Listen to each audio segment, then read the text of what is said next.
د ملا حسن اخوند لومړنۍ وینا مهم ټکي یې دلته ولولئ. د طالبانو رئیس الوزرا مولوي محمد حسن اخوند د طالبانو د 3 میاشتنۍ واکمنۍ له پیل راهیسې په خپله لومړنۍ وینا کې ملت ته وویل چې د رزق وعده د دوی امارت نه بلکې خدای پاک ورکړې ده. نوموړي تېره شپه په یوه غږیزه وینا کې وویل د اشغال پای او د اسلامي نظام راتګ د الله لوی نعمتونه دي او که چېرته خلک له قیمتۍ او بیکارۍ څخه شکایت کوي د الله د دې نعمتونو کفران دي او خدای مکړه په لوی عذاب به اخته شي. ملا حسن اخوند دا هم وویل چې د دوی په اداره کې هر قوم او قشر خپل ځان لیدلی شي. د ده په وینا که امریکا د افغانستان کنګل کړي بانکي زیرمې خوشي کړي ټولې اقتصادي ستونزې به ورسره حل شي. حسن اخوند دا هم وویل چې تیر حکومت ټول ګډونه نه وه. د طالبانو د حکومت مشر دا هم وویل په دنیا کې چې څوک انتخابات وګټي هر ګوند خپل د ګوند کسان ټاکي نه د مخالفینو. رئیس الوزرا زیاته کړه اشرف غني بنسټونه وران کړي وو او ټول هغه بنسټونه چې پیسې پکې وې ټول یې یو ځای ته راټولې کړي وې. هغه ادعا وکړه چې د طالبانو ادارې د ښځو حقوق خوندي کړي دي. د ده په خبره پر ښځو شرعي علوم فرض دي، نور علومو ته چې وخت وي تر خپله وسه به یې ترلاسه کړي. رئیس الوزرا په خپله وینا کې د هیواد د وضعیت په هکله وایي چې هغوی خلکو ته ژمنه کړې وه چې د یوه اسلامي حکومت لپاره مبارزه کوي او پر خپلې دغې ژمنې یې وفا کړې ده. رئیس الوزرا خپلو چارواکو ته په خطاب کې وویل تاسو ته 20 کاله ولس ځای درکړ، د خپلو خولو ډوډۍ یې در سره نیمۍ کړې، اوس ستاسو وار دی چې پر دوی شفقت وکړي او شکر یې ادا کړي.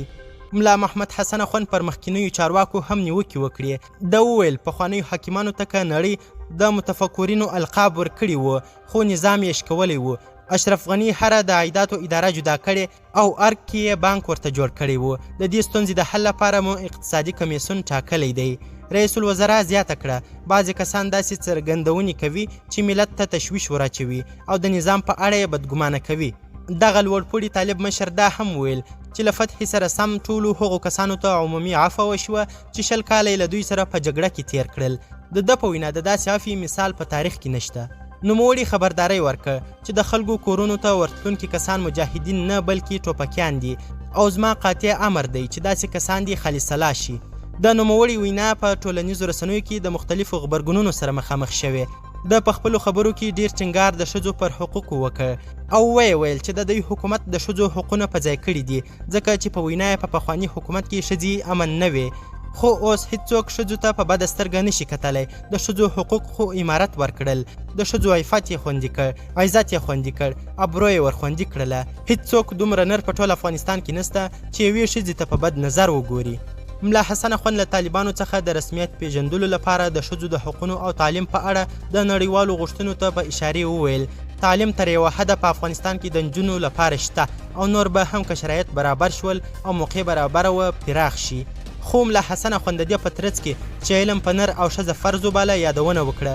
هغه تعلیم چې الله یې له بندګانو څخه غواړي هغه شرعي علوم دي ځکه دا پرې فرض دي او نور که وخت ورته پیدا سي او موقع برابره سول مشکل نسته. هر څوک کولی سي چې تر خپله وسه او طاقته پورې علم وکړي.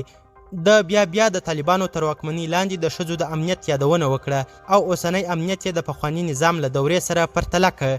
ملا حسن اخوند د افغانستان رواني بشري او اقتصادي بحران له نړیوالې ټولنې سره تعامل، د رسمیت پیژندو ستونزې، د امریکا له لوري د افغانستان بانک د شتمنیو کنګل کېدو، د طالبانو د حکومت اقتصادي پالیسیو او خلکو ته د کار او روزګار په اړه د خپل حکومت د پلانونو په اړه هیڅ ونه ویل.